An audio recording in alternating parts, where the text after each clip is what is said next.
Welcome to Awesome Movie Year, the podcast where we take a look back at an awesome year for movies, which is every year. My name is Josh Bell, film critic and writer, and I'm joined by my co-host. I'm Jason Harris, filmmaker, comedian. And on this podcast, we tell stories, see? Big stories. Stories for the people with ideas and fireworks and dancing. But on ice, it's an ice podcast, see? I guess that's your Jimmy Stewart impression? I feel like I have the cadence and the attitude, but the voice, the actual vocality of it, the tonality of it, it's not as good. Yeah, it's not quite there. It's not quite there yet. I feel like maybe you'll stick to the character actor B impressions that you've been doing so well thus far. Yeah. Maybe if I go back and watch this, one of the promoters probably talks like this. You got that one. You got that one down, really. So in this season of Awesome Movie Year, we've been talking about the films of 1939, possibly the greatest year in the history of cinema. We're going to keep investigating that. But if it is certainly not because of the movie that we are about to talk about, which is the biggest flop of the year. It's called The Ice Follies of 1939. And in a year when virtually every movie that we're covering in each episode is like an acknowledged classic of cinema, this is not.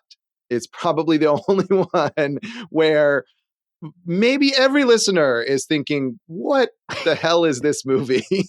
and that's a fair response to it, I think. I don't think this is going to be a long episode. As far as plots go, this is one of the flimsiest that we've had from a film. It is. And yeah, I will say that this was a bit of a challenge as we were coming up with the lineup to talk about. And as we mentioned last episode, when we kind of switched up one of our categories, that was the first feature that we usually do, and we switched it to just the major filmmaker to talk about Stagecoach. This was another category where I wasn't sure if we could make it happen, but was able to find some potentially interesting sounding failures. And this, to me, seemed like something that could be an amusing boondoggle to discuss. But we'll see if that turns out to be correct. Yeah, nobody picks failures quite like you, Josh. Yeah. Well, I feel like, as we said in our opening episode, when we're talking about the box office champion, it's tough to find accurate box office figures really for any year before the 1980s, but especially as you go even further back. So the idea of a movie that failed at the box office is not exactly always easy to discern. And of course, a movie that nobody really cared about 80 plus years ago is not necessarily one that we're learning about or knowing about now. But we have this film here. It does seem to have been a pretty good sized box office failure. And it is a failure in the sort of sense of hubris in a way that we've talked about with other more notable box office failures. According to the numbers that I found basically from Wikipedia, which is citing some book that I did not read, but that you didn't cite while picking the citation. No. Grossed about $1.2 million on its budget of $1.1 million. So that's not as huge a failure as some, but MGM, the studio that released it, reported a loss of $343,000 on this film, which is a pretty large amount in 1939. So it was a failure for MGM. And I think even more than that, it was clearly positioned to be, the 1939 equivalent of like a franchise launch. It was inspired by potentially a competitor studio's series of successful films, ice skating films starring Sonja Henie, who was a Norwegian Olympic figure skating champion and somehow starred in like 8 to 10 very successful movies in which she played an ice skater and somehow incorporated ice skating into the film. Well, she's a Olympic gold medalist, right? And you know what was smart about casting her as a skater is she could skate. So, right. And I've never seen those films, but it seems like maybe in contrast here, I assume what you mean to Joan Crawford, who cannot skate. Sonja Henie could skate, but perhaps could not act. None of the three leads could skate in this one. But I think, again, 1939, right? So we're not watching the Olympics on TV, right? So how are you seeing these dazzling displays? It makes sense especially as almost like a roadshow movie, right? You take this on the tour, maybe she shows up and you get to see the greatest skater in the world, which you wouldn't have access to otherwise. That's true. Yeah. People would have only seen the Olympics in like newsreels and stuff like that, just short highlights probably. So that is a good point. And I haven't seen those Sonja Henie movies. I don't think those are movies that really anybody watches these days, but maybe they're worth seeing. I don't know. Jason, did you watch a Sonja Henie movie? I bet you didn't. I didn't, but I have watched my fair share of figure skating over the years. Can I still pull off a triple axel? Maybe not, but a triple Lutz, sure. Yeah, I'd like to see that. I think that would be more entertaining than this film. So, do you remember that great SNL sketch where they're doing the pairs figure skating and Chris Farley is the male? Might have been Victoria Jackson or whoever, but he just kept falling and sliding all over the ice. Yeah. And it's an all-time. I don't think I've seen that one, but I can picture it already in my mind. It's funny. I promise. I bet that it is. I bet that it is. Fat guy fall down is usually funny. Yeah, but if you're going to do fat guy fall down, you use a guy who has the physicality of Farley. Right. That's gold right there. Right. Yes. Much like Sonja Henie, that's gold. Yes, just tying it all in there. And so not only was this potentially sort of a ripoff of Sonja Henie films, but it was also designed as a showcase for the real life Ice Follies, the International Ice Follies, a touring show that had been launched in 1936 and was very popular. And so to me, watching this, I was like, this seems like one of those movies where there's some sort of pop culture sensation or like a youth fad or whatever. And some studio executive is like, how can we make this into a movie? And, it's like when they made movies about the Lambada or something. And somebody is like, yeah, what is this Ice Follies thing that people are going to? Let's make it into a movie. Yeah, I mean, we still have stuff like that today every year with whatever is coming up. International Ice Follies, founded by Roy and Eddie Shipstad, and Oscar Johnson was the other big dancer. All three of them appeared in this film. And did you know today that this group, whoever it was sold to or whatever iteration is, it is now currently produces Disney on Ice, Josh? Yeah, I mean, so it's not only a successful group at that time, but sort of adapted and adjusted and remained successful all these decades later. Because you watch the Ice, when we get to the Ice production, the actual show that Jimmy Stewart's character supposedly has designed, it's not so good. And I guess, though, people in 1939, not on screen, but in person, were into watching that stuff. Also, not really. I mean, look, we just talked about Stagecoach and that great sequence of the kind of chase through Monument Valley with the Apaches and the Stagecoach. And that was an exciting, innovative way to shoot this. So you're watching this and you're like, this is a very bland, boring way to shoot these Ice Follies. I wanted more dynamic camera work and movement to give me the feel, Josh.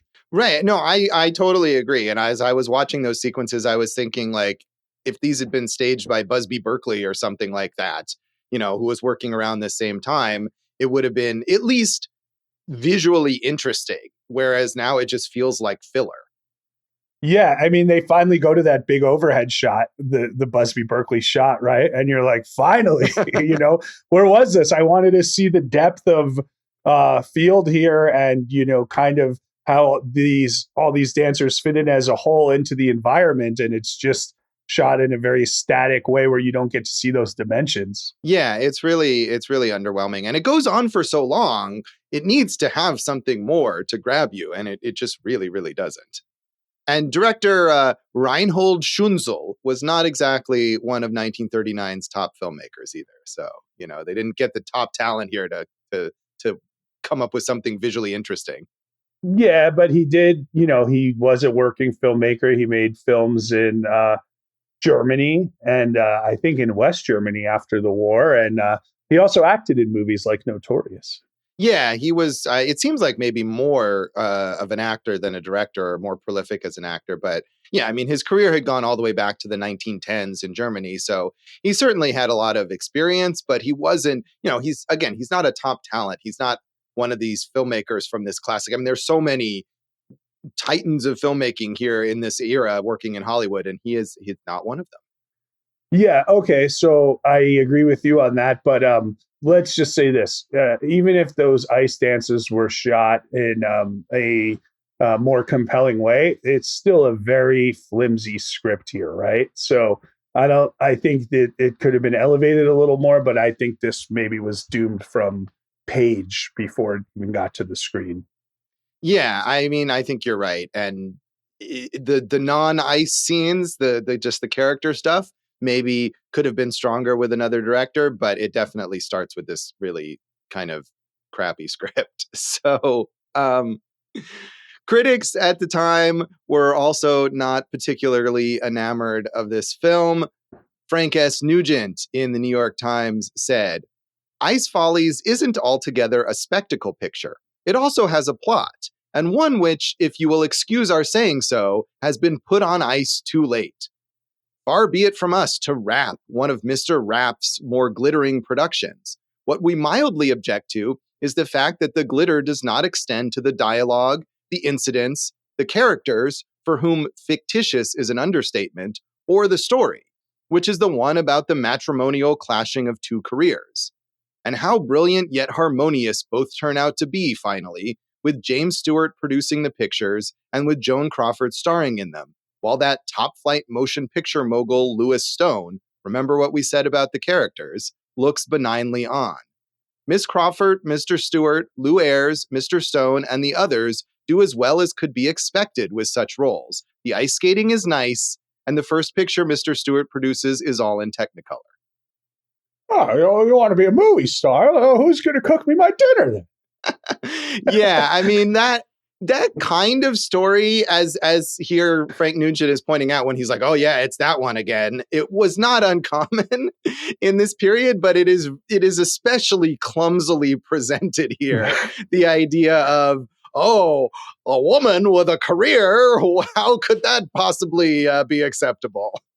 Jimmy Stewart, one of the not only most famous movie stars, but one of the most well liked, right? Like he, as far as the characters, he's got that kind of like, oh, he's your next door neighbor. Everyone loves this guy and roots for this guy. But in today's context, he really negs his wife quite a bit, doesn't he? So. He does. I mean, he's really awful about it and really insensitive and selfish. But the movie presents that as essentially like the correct idea because, of course, the big kind of climactic moment for their relationship is when she's become this big movie star while he's also become hugely successful, yeah. Right? It's one thing when he kind of resents her for being successful while he's still like toiling away at his dream of creating the Ice Follies. But once the Ice Follies are a massive sensation and he's presumably raking it in. And also, I would have to imagine probably making more money than she is because he like owns the Ice Follies. Right. He's producing this, what will become a nationally touring thing. Right. Exactly. He still is like all bitter about it. And so she has to go on what seems to be like a national radio broadcast and renounce her career so she can stay home with her man. And it's only when that studio executive that he mentions hires Jimmy Stewart too that she's allowed to continue to have a career. Yeah, and you kind of pointed this out. It's not like, oh, this is one big miss because they went a totally different direction than a lot of other movies of this time. This was a recurring thing, like, woman, be in the kitchen, woman, come on, So yes, it was, and there are plenty of comedies that have elements of that, and you can still like and are still enjoyable, or they find there's genuine connections between the characters within that context, and you can better understand why these people might act this way. But these characters are so poorly developed that it makes no sense. I mean, Dave told me that was his favorite part because he relates to it, with his wife wanting a career, and he's all like, well, who's going to make me my keto sandwiches? Absolutely. Dave still still pursuing his dream of the podcast on ice, right? Yeah, absolutely. That's how we're going to Big stories on ice, Dave. take it to on the next ice. level. Yeah. Okay. So Variety, in their typically unbylined review, said, Metro successfully accomplishes the difficult task of welding two rather extended appearances of the International Ice Follies troupe into this production, while keeping both story and ice show in separate grooves. Joan Crawford has a clear-cut role. She takes full advantage of opportunities to be sincere and glamorous. But as the title suggests, it's the ice show and spectacle that count, chock full of specialities and decidedly eye-appealing. Story is only a framework. Rather light, it would have had trouble unfolding on its own for 7 reels. If you had never seen Joan Crawford in a movie and you saw her in this one first, you wouldn't think, oh, she's going to be the biggest movie star of her time or one of them. Not that she does a bad job, but there's just not much for her to do. Right. And despite what Variety is saying, she was really undercut. And they mentioned this later in the Variety review, that she had apparently all these musical numbers. I mean, they talk about how her character is like a singer. You know, she's not an ice skater. She's really a singer. And for whatever reason, the producers cut basically all those musical numbers except sort of a brief song that's at the end in the fake movie within the movie. And so and then they dubbed her voice even in what they left in. Right. So as a showcase for her, they kind of undercut it. I agree with you on that. I mean, it's really Jimmy Stewart's movie here, and more about kind of how everything, even when he's not the center of the attention, how he reacts to that. Right. But on the other hand, I think also if you had never seen or heard of Jimmy Stewart and you watch this movie, you wouldn't necessarily think, oh, this guy's going to be a huge star either. Right. He's annoying. And that's not, I mean, that's a lot of that is the character. Not to say he doesn't have charm as an actor, obviously, but that character is annoying. He is. I mean, and from the very beginning, when he's so selfish and like rude and unpleasant, you know, when he quits he doesn't quit their gig, right? They get fired, and then he just lies to Joan Crawford for no reason. Like, oh yeah, I quit. We're too good for this thing. Or not, we're too good for it, right? I'm too good for it. You just do whatever I say, lady, and you'll be fine. You know, and it's like, oh, this is a terrible introduction to this guy. And that again goes back to just a ill-conceived script. Yes. So finally, I don't know, like this is one of these where there's just initials as the byline. I tried to find the actual name of this person, but I couldn't. So RWD in the New York Herald Tribune said, since some kind of story was needed to lead up to the film debut of the International Ice Follies and top flight players to give it the necessary publicity gloss, Joan Crawford, James Stewart, and Lou Ayres were given the unenviable job of trying to make it digestible. Their acting is smart and likable. Their material is not. Miss Crawford should avoid this type of film in the future when she has to buck poor material, a group of specialists, and Metro's own lavishness. Of course, that's from the great critic Randolph William Duvernay. RW.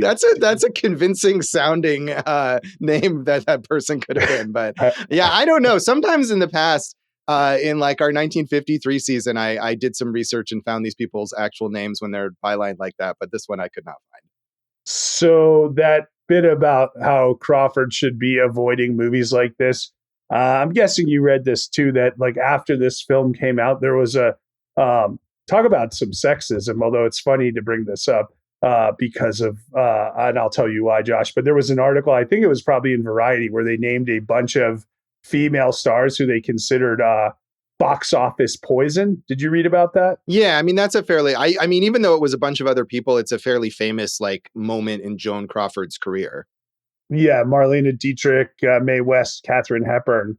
And the reason I think it's funny is because literally, David, in your Popcorn and Puzzle Pieces group, we were having an argument yesterday with someone who said that The Marvels was wrapped because it was female-led and not just because it was a crappy movie. So it's interesting to see that those type of arguments are still going on. Although I'm going to say The Marvels had many other problems. I don't think it's because it was led by females. can we say that the Marvels is better than the Ice Follies? Can we? Yeah. I will go out. I will make a bold assertion that I liked the Marvels more than I liked I this think they're film. about even ground, quite frankly, but yeah. All right. This is about 30 minutes shorter, so it has that going. That is true. It is very short because they cut all those musical numbers.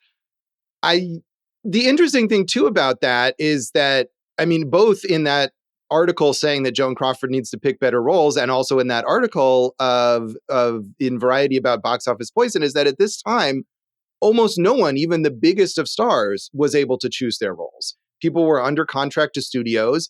They appeared in whatever movie the studio told them to appear in, and they could lobby for better work, but it wasn't until the contract system of the studios was broken in like the 60s, I think, that actors were really able to choose their roles to that degree. So to blame her or Jimmy Stewart or anyone for picking or for choosing to be in this Ice Follies movie is wrong. You know, they were told, hey, here's what you're doing next. You're going to be in the Ice Follies movie. And that's what they did.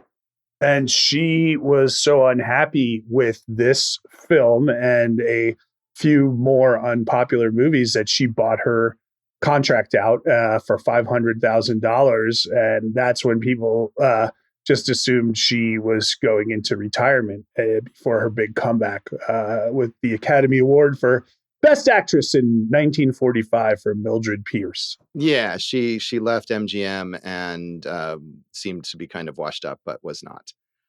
So I'm going to assume that none of us had ever seen or even heard of this film. I think I probably have heard of it when we look at box office bombs of all time. You know, this is always up there. So, but I had never seen it. Yeah, I had not even heard of it until I was trying to figure out what is a flop from 1939. And I think when I saw the title, I was amused and figured, okay, this is going to be something to talk about, a folly, if you will, of a film. Nice. Yeah. So, yeah, Dave, I'm guessing this is not on your radar either. Not a chance. No, fair enough. So, anything else, Jason, that you want to mention about the background of this film? Stories, Josh, on ice.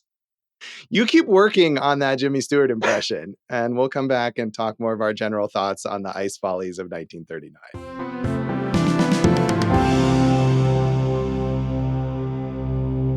Welcome back to Awesome Movie Year. In this episode of our season on the films of 1939, we're talking about the flop of the year, the Ice Follies of 1939. And I feel like just with that title, too, you can tell that this was meant to be a franchise, because there was this whole weird trend around this era where movies had "of whatever year" in their title. And this was a way to sort of like launch a franchise. And they wanted to make the Ice Follies of 1940, or that they thought they would be. And there are not Ice Follies of any other year. Yeah, I mean, and leaving it off on a cliffhanger.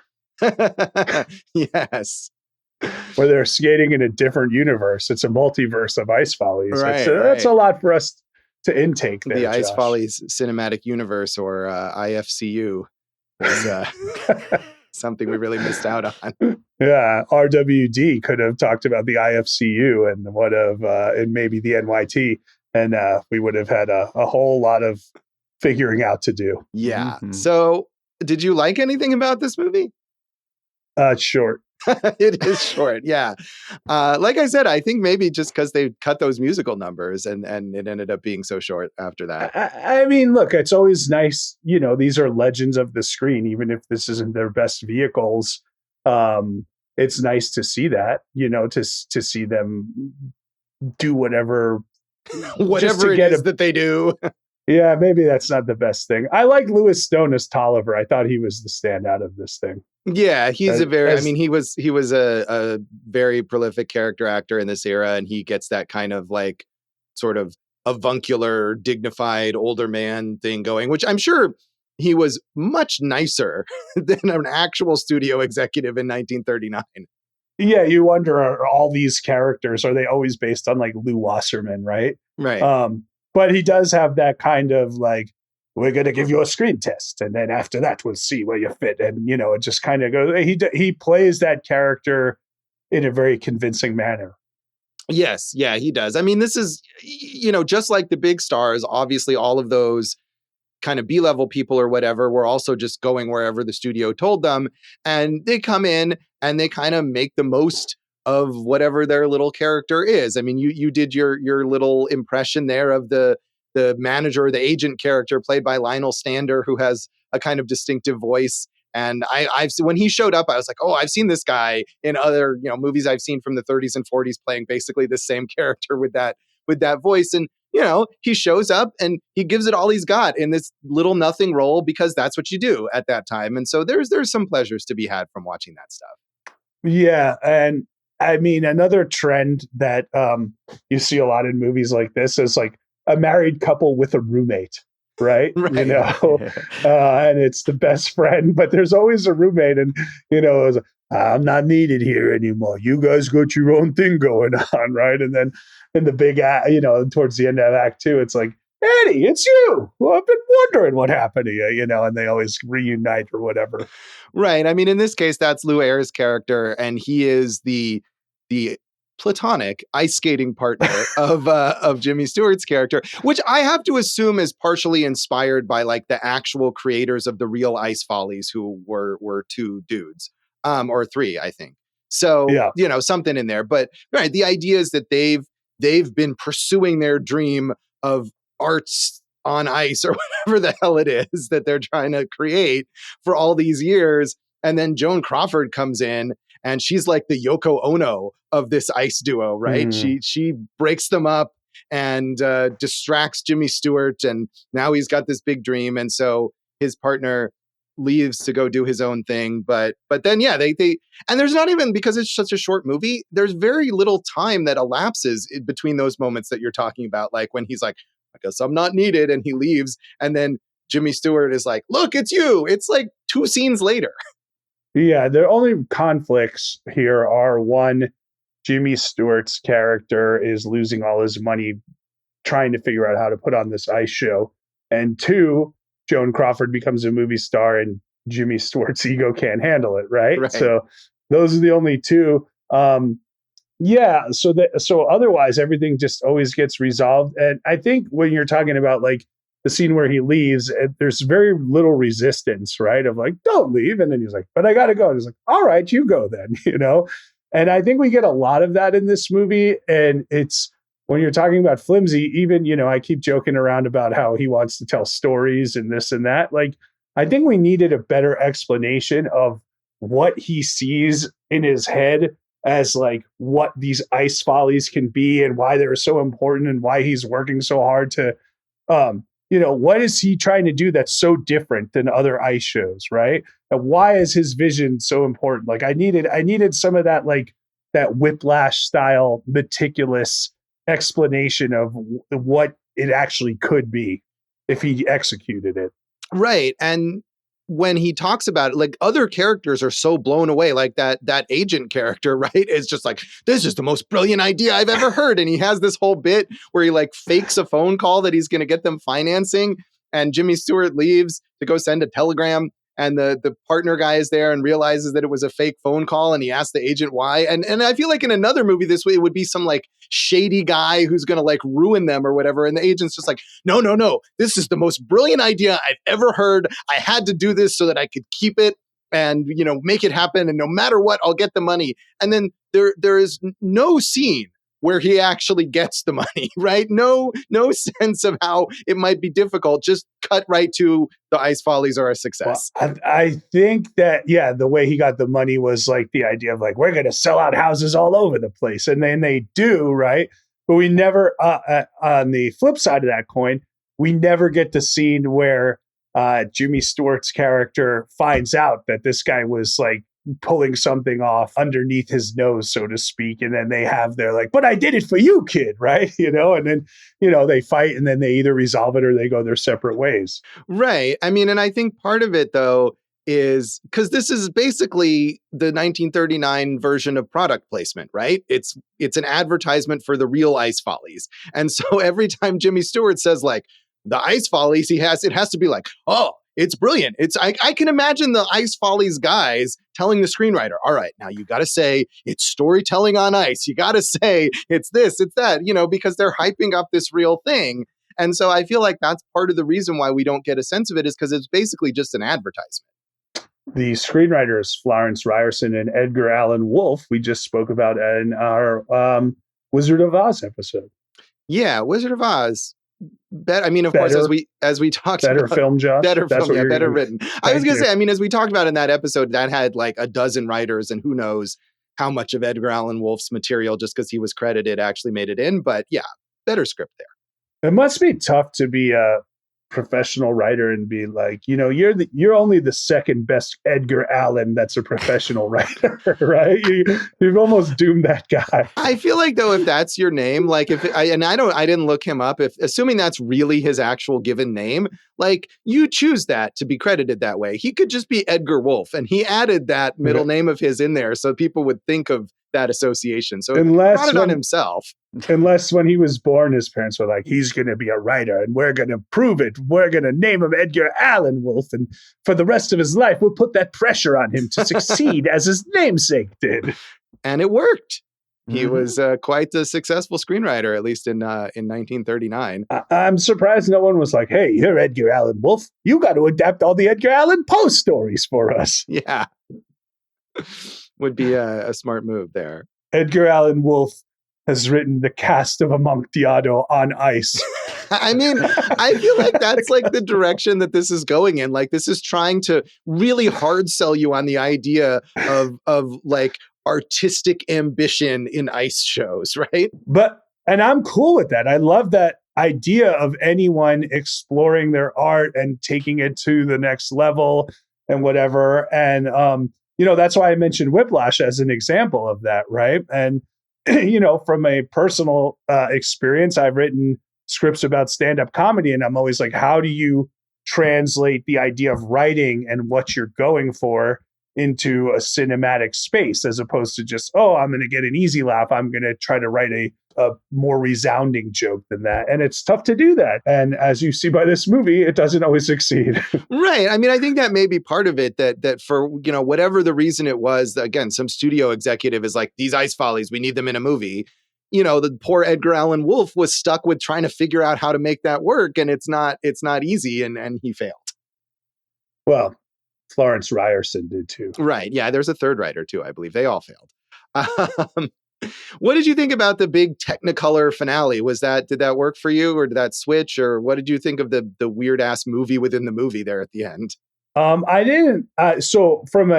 Yes, because you just brought up two different points there, right? Yes. So from a Technicolor standpoint, I'm all for it. It's good with me that they, kind of are playing with that. And, again, this year, we were just talking about before we started this episode, Poor Things, right?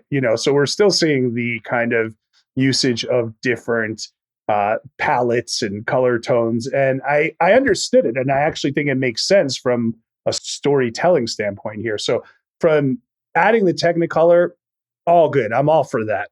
As far as the movie within a movie, which is often a tough thing to pull off in movies, it didn't work, or it went on too long, and there just wasn't anything to it. It should have been a 5-minute, like, this is the glitz, this is the glamour, and let's move on. Yeah, for me, the Technicolor, like, it looks really good, and they obviously took full advantage of it with the movie within the movie, which is full of these like ridiculous, like garish costumes and sets and whatever that pop in Technicolor. But I kept thinking, like, why is it maybe would have had more impact if the movie within the movie was in Technicolor, but then the main action remained in black and white, right? Because now we have everything in color, right? Joan Crawford and Jimmy Stewart sitting in the theater watching their movie premiere. They're now in color too. And maybe technologically that would have been too difficult. I don't know. But to me, it was like, that might have had a little more impact. I think you're right, Josh. And I will compare it to AEW Women's World Champion, Timeless Toni Storm, who's her character is an old-timey movie star. So on TV every week, it's all in color. And whenever she appears, it's an old-timey black and white. And it's very effective. Is she the one who got an intro from Ben Mankiewicz from TCM? Yes, she did. So. Yeah, that was my like. I saw that on like film people on social media posting that because it was Ben Mankiewicz. Not It's a very committed portrayal of this character. Yeah, I think you'd be amused by it. I watched the little Ben Mankiewicz segment and I was quite amused, and he seemed like quite a good sport for doing that. So he did a great job. Yeah, he really went all in on it. Yeah. And the other thing about that is, that movie within the movie is not believable. I was thinking, how is this a movie? How would this be a feature film that all these people were sitting here watching? It has no story and no dialogue. It's just a bunch of weird ass ice dancing. It would be today, you would do it as a Fathom Events, right? Hey, we're going to show, the ice capades or whatever, the ice follies in the theater. And that would be fine. I can understand that. Also, that sequence, which goes on way too long, right? They make the same joke at least 3 times, right? Joan Crawford says, maybe in the next picture, I'll be skating, right? And, she's a bad skater, right? Everyone knows that. And he goes, and Jimmy Stewart just in one way or another always says, well, I love you, so I'd never let you skate in the pictures, right? And, they do that joke 3 times. And I even marked it down. Why didn't you just end this movie right after that first joke? That would have been the way to end it. Put me out of my misery and end this movie. No, but I mean, we've seen the movie. We've seen the idea of next time you'll let, that's the cute rom-com-y button, right? Right. Maybe next time you'll let me skate. And no, I love you too much to do that, honey. Kiss, do, the end, Yeah. I mean, it seemed to me they probably spent a lot of money on that big, lavish, ridiculous Cinderella sequence. So they got to include all of it. And yet at the same time, maybe there was a studio note or something well, you have to keep cutting back to our main characters and remind the audience that they're there or whatever. So they just kept recycling that joke so they'd have something for Jimmy Stewart and Joan Crawford to say when they cut back to them sitting in the movie theater. I also like how it is just assumed that from now on, all the pictures that this guy produces will be involved with ice dancing. That's all he can produce is just ice follies films. Yeah, I mean, hey, it worked for Sonja Henie, right? Again, it's astounding to see how many movies, how many variations on Sonja Henie ice skates were produced in between, in a 10-year period from the mid 30s to the mid 40s. It's really amazing. And they all learn the hard way. There's only one Sonja Henie, right? Right, exactly. I think that is sort of the thing here, is that when you try to do that and copy some unique, weird sensation that another studio has made, and even Sonja Henie, right? There's that 10-year period, but it dropped off, after 4 or 5 Sonja Henie ice skating movies, people were like, okay, we got it. And they kept making them. And, it was diminishing returns, I think.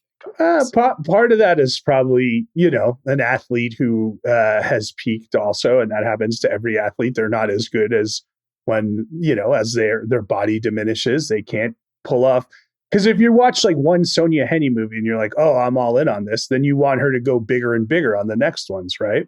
Yeah. I mean, I think part of it also is that she couldn't transition into just being an actor. She's not the Dwayne Johnson of figure skating or whatever, right? Is that if she wasn't skating, nobody wanted to watch her. And so there was limited opportunities there. Perhaps Joan Crawford is the Dwayne Johnson of figure skating. Well, but as we said, Joan Crawford could not skate and did not. And I'm saying I don't know if Dwayne Johnson can either. Can skate? Can act? Can skate. Well, I mean, the analogy is that he can wrestle and also act, whereas Sonja Henie could only skate. And my joke was that's why he was. Never mind. I don't have to explain the joke. No, I know. I feel like Anyway, yes. Let's move on. But Josh, I was trying to figure out what insult you were lobbing at Dwayne Johnson, and I could not get there. It wasn't really much of an insult. But speaking of Dwayne Johnson, since this is intellectual property, maybe he'll remake it at some point. I mean, as you pointed out, the company, the Ice Follies company, still exists in a different form now and is still successful. So maybe we'll get a new version of things on ice as a film. You never know. And we make fun of it, but this seems like something like my managers would bring to me, and I'd be like, "I'll come up with a take on that. You just give me a day. I got this one." You know. Yeah, So, you've already done the background research here by watching this film. that's right. So, oh, my career is terrible. All right. Well, that is appropriate for this film then, thematically connected here. My career is the Ice Follies of 1939 of Dwayne Johnson. Your career is the Ice Follies of 2023. Mm-hmm. Happy New Year. Yeah. Oh, right. The Ice Follies of 2024. That's what it is when we put this out. It spans years.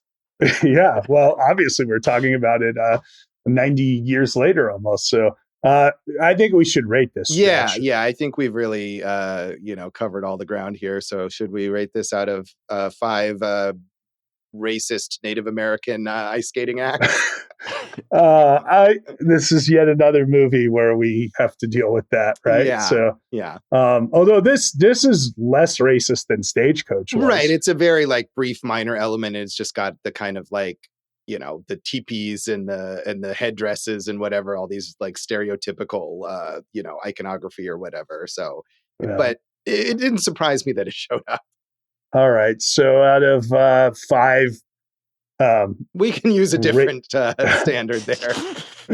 Okay. 5 complaining husbands that are insecure about their wives having careers. Sure. It gets 2 from me. I'll give it 2. That's, I think, more than fair here. I agree. Yeah, I also am going to give this 2 insecure husbands out of 5. It's I've seen plenty of forgettable movies from this era, and this is as forgettable as any of them, I think. So 2 out of 5. Dave, how would you rate this? I think I liked it a little bit more than you guys. I went with 3, Really? but really it's for the first half hour. It all falls apart once the ice skating starts. Once the main once they deliver on once they deliver on the promise of the title, Dave's out of it. Done, finished. But first half hour is all right. What did you like about the first half hour? I thought it was a funny little showbiz, comedy. I liked, Jason brought up Jimmy Stewart, negging his wife, Joan Crawford, but I liked her negging the studio head. I thought that was really funny. I don't know. It fit in with what I expect out of comedies of this era, basically. I think you need to see more comedies from this era. I was going to say, I think Dave should watch His Girl Friday and the Philadelphia Story, stuff like that, where this kind of patter and back and forth executes on the highest level. Yeah, there's so much better material that you can find. Well, I mean, I gave it 3. Right. Josh is now negging you a la Jimmy Stewart for you having your own opinion. I probably deserve it. We'll come back in a moment and talk about the legacy of the Ice Follies of 1939.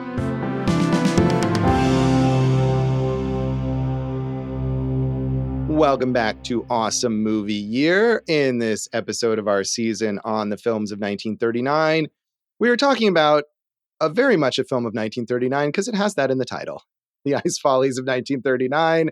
And in terms of the legacy of this film, we're in a sort of weird position because the 2 main stars of this film, who are huge, huge stars of classic Hollywood, Jimmy Stewart and Joan Crawford, we are coming up to talk about 2 of their much, much more famous films in future episodes. So we're going to kind of maybe skip past their whole career arcs for the moment and get to those later when it's a bit more relevant.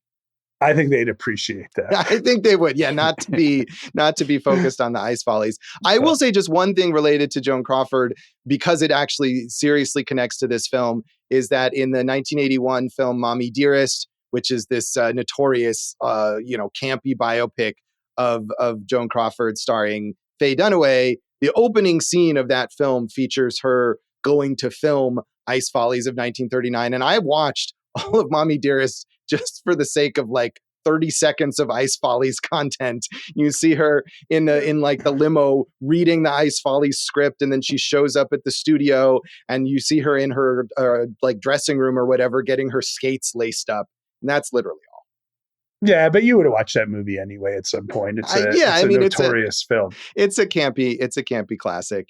And then Jimmy Stewart, although he had a great 1939, as we'll talk about shortly, he also had a terrible 1939 because in addition to this movie, He also starred in one of the other big flops of 1939, a like romantic comedy called Made for Each Other that I was considering as well for this episode. So quite the up and down year for old Jimmy Stewart. But like you said, they're contract players, right? He's an A-list star, so he's probably like,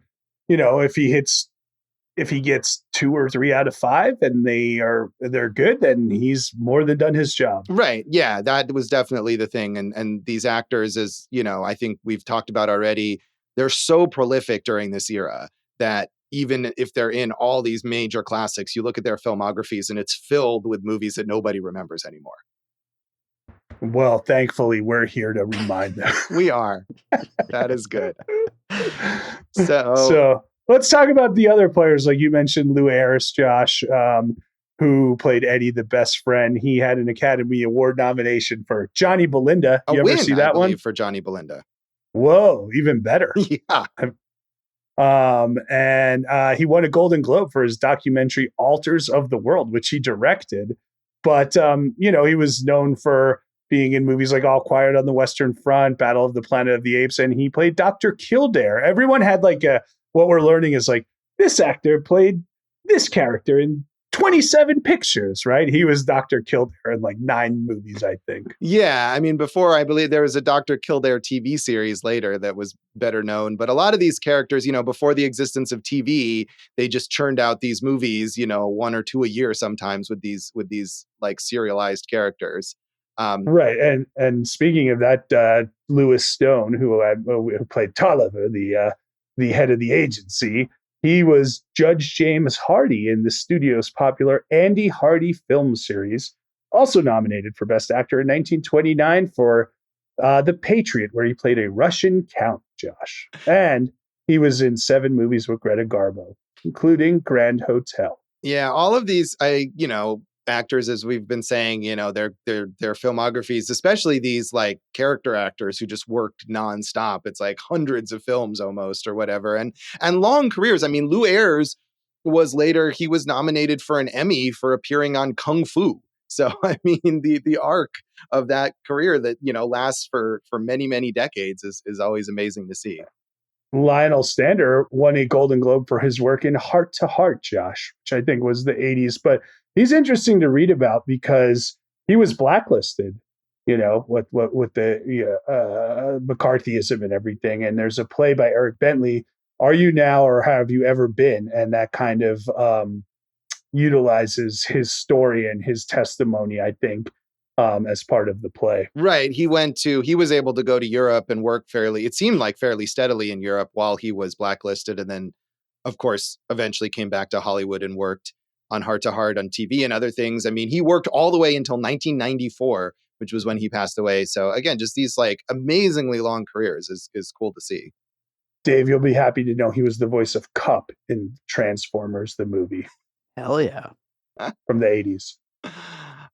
Jason, as you said, the Ice Follies is still going in its current form, producing all these Disney on Ice shows. And I feel like Disney on Ice is one of those things that it's always, you see it come around every so often. And until watching this movie, I don't think I really considered how weird it is that Disney is on ice. Like, what kind of a strange ass thing is this for, like, I don't know. It just seems like watching the Ice Follies. And in this movie, you watch these production numbers and you're like, these are really strange. And yet we still have them in this form and we just kind of take them for granted as a thing for kids.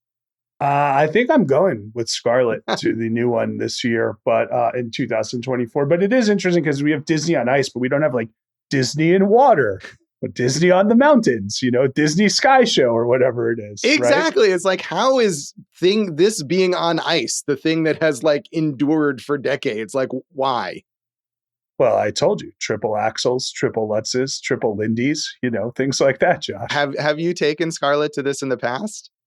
No, but I think this is the year for us to do it. Are you going to show her Ice Follies to prepare her? No, she's seen Disney on Ice. She likes it. So, and I think it's a big Moana and maybe Coco year or Encanto. So she'll like that. But I like figure skating when the Winter Olympics come on. I'm always down to watch some good figure skating. Right. But that's sort of like, I mean, it is artistic, but it's also this athletic thing. They're not wearing an It's Olaf competitive. costume or whatever and trying to stumble around. Do you know that story of the French figure skater, the female French figure skater who was doing like backflips, which is amazing that she could do stuff like that on skates. And like the traditional judges are like, this is not part of our culture. This is not part of what we do. And, they tried to ban her. I didn't forget what ever happened. But the moral of the story is, Josh, she was a black athlete. And of course, she was doing something different. And old whiteys didn't much care for it. Shocking. An innovator in the ice skating world, much like Jimmy Stewart in this film.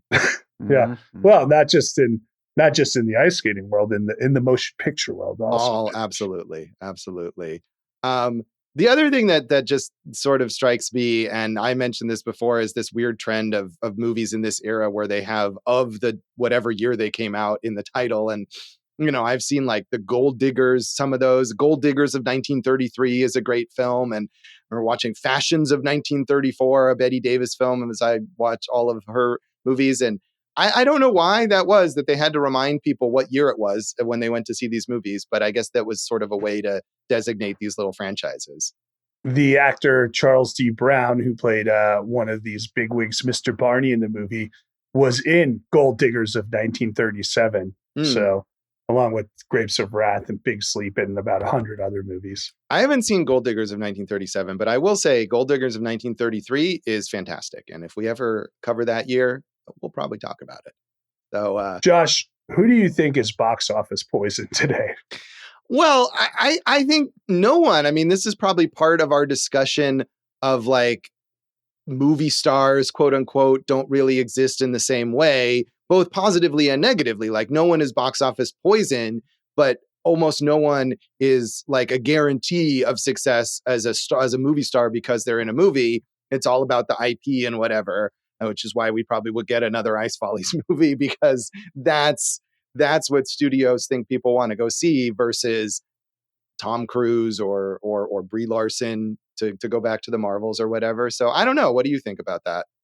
I think superhero movies are becoming box office poison of this year. Yeah, maybe so. I think it would behoove the studios to focus on creating and maximizing movie stars again. But we have definitely gotten to the point where it's the title, not the name above the title, right? Right. Yeah. I mean, I think there's some efforts right now to make that happen with certain stars. I mean, we just talked about, I think, like last episode, we mentioned Glenn Powell and, that movie with him and Sydney Sweeney that's out right lighting the world on fire, right? Well, no, he's not. But I think part of the effort with that film, for example, is to push both him and Sydney Sweeney as stars whose value is on their own name recognition. That's not an IP movie or whatever. And it's like, hey, go see the movie because these people are in it. And maybe it didn't work there, but I think there's efforts to make younger stars like that fit that mold.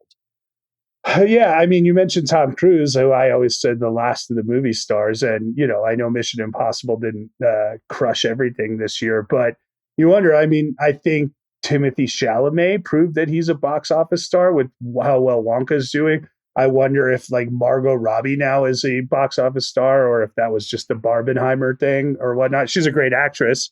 I wonder in the future, if she's going to be bankable, but it's few and far between. Scarlett Johansson's usually reliable, and it's just there's really not many box office names anymore, right? Right, and I think even with Timothée Chalamet and Margot Robbie, and they're very famous and they have their own followings for themselves, but both of those movies have those really strong, IP connections. And if you sell a movie just on Margot Robbie as the star or Timothée Chalamet as the star, I don't know that that's enough to achieve that level of success.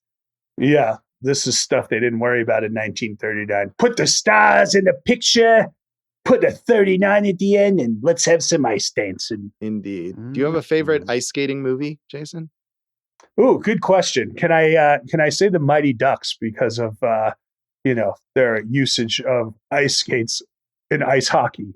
I really just asked that so that you could mention the Mighty Ducks again, because I knew you would appreciate it. But I do love the Mighty Ducks. I think your sister will appreciate if I shout out The Cutting Edge with DB Sweeney. Yeah, So. I have not seen either of those. Speaking of Margot Robbie, I think my favorite ice skating movie is I, Tonya. Yeah, there you go. Classic. How about you, Dave? I mean, the only other one I could think of is Blades of Glory, and I don't even really like that much. So. Yeah, that's all right. Yeah, it's not. You should have gone with Mighty Ducks too. Yeah, there you go. So, anything else you want to say about the legacy of this film, Jason? No. All right. Well, that is the Ice Follies of 1939. And that is this episode of Awesome Movie Year. Skate on over to our website and our social media. Our website, awesomemovieyear.com, still has that reliable RSS feed for you. We're at Awesome Movie Year on Facebook and Instagram. Awesome Movie Pod on X, Twitter, Bagashker. That's what it's going to be called next year anyway. Sure. I'm Jason Harris Comedy, or J Harris Comedy on all the socials. Go for Jason on Letterboxd, where you can see my lower rating of this film than Dave's.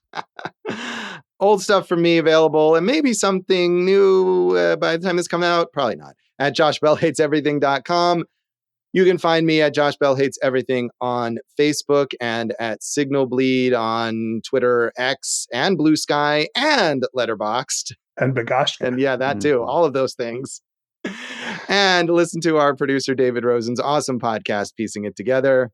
Check out Piecing It Together wherever you listen to podcasts. Follow us on social media at Piecing Pod, and check out my Letterboxd by David Rosen.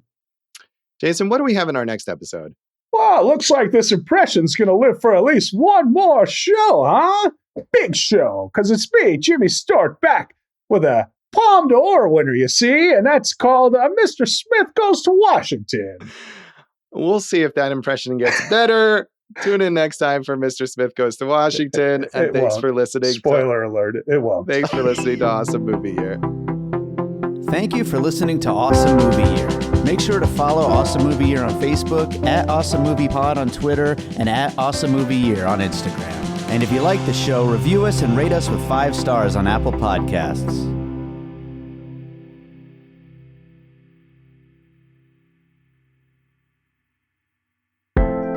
An All Points West production, produced by David Rosen in Las Vegas.